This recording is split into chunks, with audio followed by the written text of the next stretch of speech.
Greta Thunberg is a Swedish climate activist best known for founding the movement Fridays for Future in 2018 when she was just 15 years old. Thunberg has a social disorder known as autism spectrum disorder, formerly known as Asperger's syndrome. Oftentimes, with autism spectrum disorder, those affected have a special interest.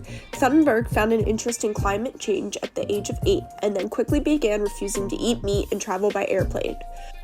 Her climate activism began in 2018 during the Swedish election. For 3 weeks prior to the election, Thunberg was absent from school to sit outside of the country's parliament, holding up a sign that said "Schools Strike for Climate." She was alone for the first day of the strike, but as more and more students joined her, her story gained international attention.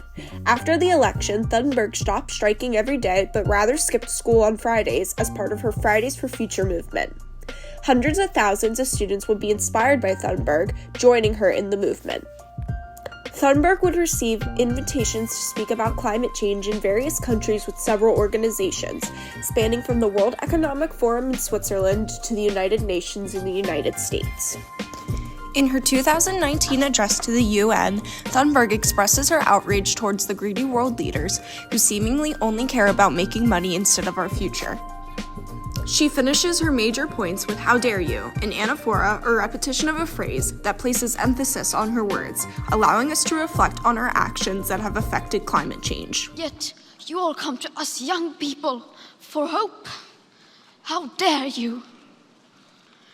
How dare you pretend that this can be solved with just business as usual and some technical solutions? You have stolen my dreams and my childhood with your empty words, and yet I'm one of the lucky ones. People are suffering, people are dying, entire ecosystems are collapsing. We are in the beginning of a mass extinction, and all you can talk about is money and fairy tales of eternal economic growth. How dare you? She uses the persuasive tool of logos to convince the audience that change needs to happen by giving statistics and facts to back up her claim. She also uses pathos, appealing to the emotions of people by expressing how our generation will suffer if change does not happen.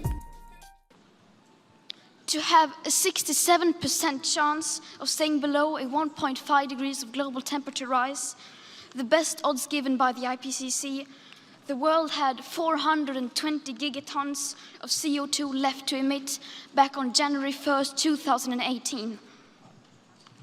Today, that figure is already down to less than 350 gigatons.